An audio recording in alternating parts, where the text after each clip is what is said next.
नमस्कार दोस्तों, मैं पंडित के शर्मा स्वागत करता हूं आपका इस ज्योतिषीय खास कार्यक्रम हेलो एस्ट्रो में।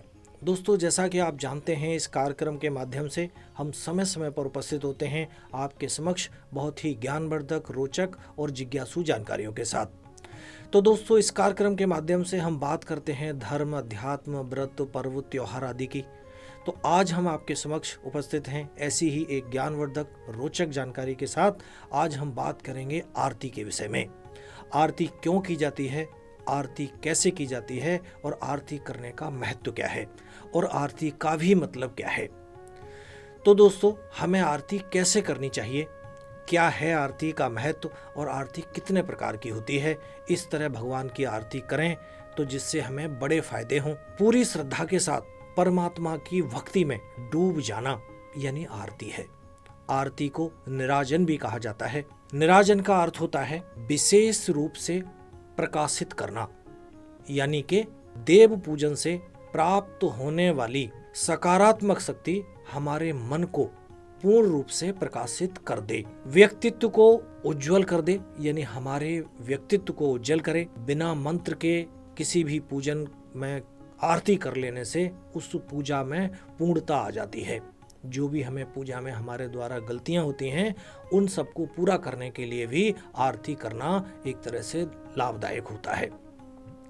स्कंद पुराण में भगवान की आरती के संबंध में कहा गया है कि यदि कोई व्यक्ति मंत्र नहीं जानता हो, पूजा की विधि भी नहीं जानता हो, लेकिन भगवान की आरती कर ले, भगवान उसकी पूजा को पूरी तरह से स्वीकार कर लेते हैं। यानी आपके द्वारा की गई पूजा भगवान एक तरह से स्वीकार कर लेते हैं। आरती दीपक से ही क्यों करें? रुई के साथ घी की बत्ती जलाई जाती है। घी समृद्धि प्रदाता माना जाता है। घी रूखापन दूर कर स्कंदता प्रदान करता है। भगवान को अर्पित किए गए घी के दीपक का मतलब होता है कि जितनी स्कंदता यानी जितना लचीलापन इस घी में है, उतनी ही स्कंदता यानी इतना ही लचीलापन हमारे जीवन के सभी अच्छे कार्य एक तरह से बनते जाएं, यानी हमारे सभी कार्य आसानी से बन जाएं। इसका मतलब हम जो घी का प्रयोग कर रहे हैं उसका मतलब ये है कभी किसी प्रकार की रुकावटों का हमें सामना ना करना पड़े। आरती में शंख, ध्वनि और घंटा आदि क्यों बजाए जाते हैं, ये सवाल भी हमारे मन में कई बार आता है। आरती में बजने वाले शंख और घंटी के स्वर के साथ जिस किसी भी देवी या देवता का हम ध्यान करके गायन करते हैं, उससे मन एक तरह से वहीं पर केंद्रित हो जाता है, जिससे हमारे मन में चल रहे कई तरह के अन्य विचार, उनकी जो उथल पुथल होती है वो काफ़ी हद तक कम हो जाती है, या ये कहें कि जो मन में चल रही उथल पुथल है वो उससे शांत होती है। हमारा रोम रोम यानी हमारे शरीर का रोम रोम पुलकित होता है, जिससे शरीर और ऊर्जावान बनता है। आरती में कपूर का जो प्रयोग किया जाता है, उसकी महक हमारा जो वातावरण है उसको तेजी से उस वायुमंडल में जो फैलने के कारण उसको शुद्ध और सकारात्मक शक्तियां यानी दैवी शक्तियों को अपनी ओर आकर्षित करने का काम करता है। कपूर के द्वारा हम जो दैवीय शक्ति हैं उनको अपनी तरफ आकर्षित करने का माध्यम बनाए हुए हैं।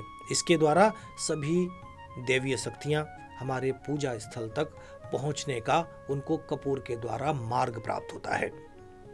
आरती करते समय भक्त के मन में ऐसी भावना होनी चाहिए कि मानो वह पंच प्राणों यानी पूरे मन के साथ ईश्वर की आरती उतार रहा है, यानी अपने सभी प्राणों के साथ भगवान की, जो आपके इष्ट हैं, जिनकी आप आरती कर रहे हैं, उनकी आपका मन आरती उतार रहा है।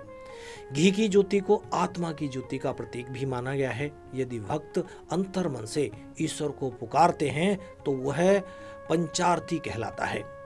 आरती दिन में 1 से 5 बार की जा सकती है, यानी आरती करने का जो विधान है वो 1 से 5 बार तक करने का है। घरों में आरती 2 बार की जाती है, यानी कि प्रातःकालीन आरती और संध्याकालीन आरती।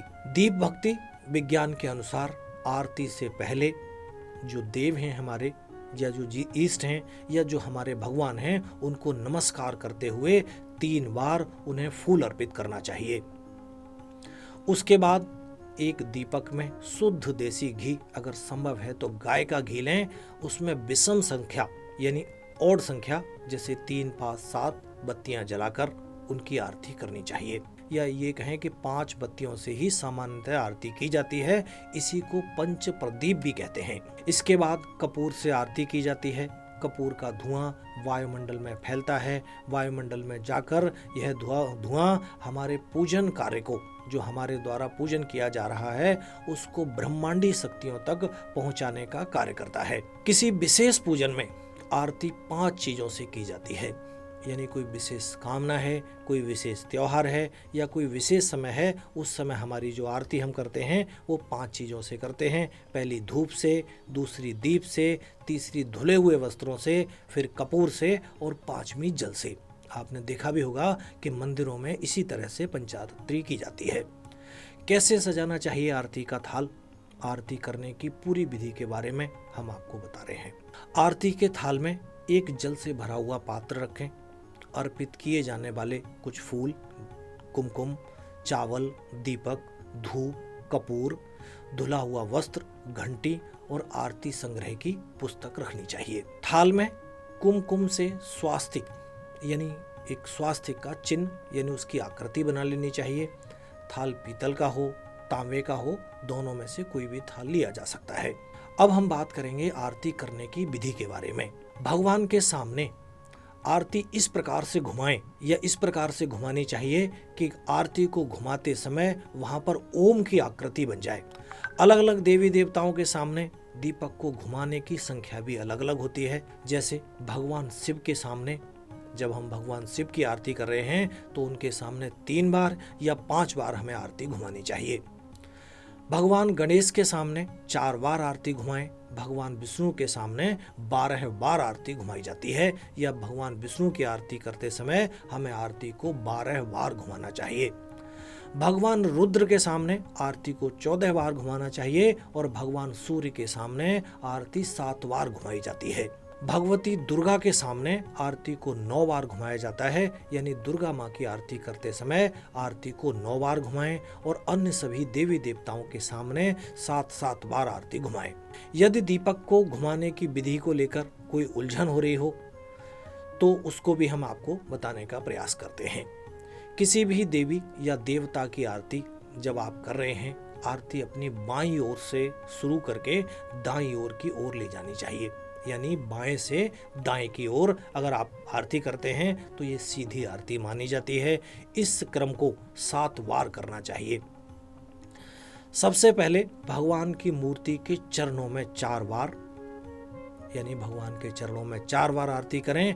नाभि वहां पर 2 बार और मुखमंडल पर 1 बार आरती घुमानी चाहिए। इसके बाद देव मूर्ति के सामने जो मूर्ति है उसके सामने आरती को गोलाकार में 7 बार, एक तरह से उसकी परिक्रमा जैसी, या 7 बार उसको घुमाएं। इस तरह से आरती एक तरह से पूर्ण आरती मानी जाती है। पद्म पुराण में आरती के लिए कहा गया है कि कुमकुम, अगर, कपूर, घी और चंदन की 7 या 5 बत्तियां बनाकर अथवा रुई और घी की बत्तियां बनाकर शंख, घंटा आदि बजाते हुए भगवान की आरती करनी चाहिए। भगवान की आरती हो जाने के बाद में जब आरती कंप्लीट हो गई है, आरती पूरी हो गई है, तो थाल को चारों ओर घुमाया जाना चाहिए।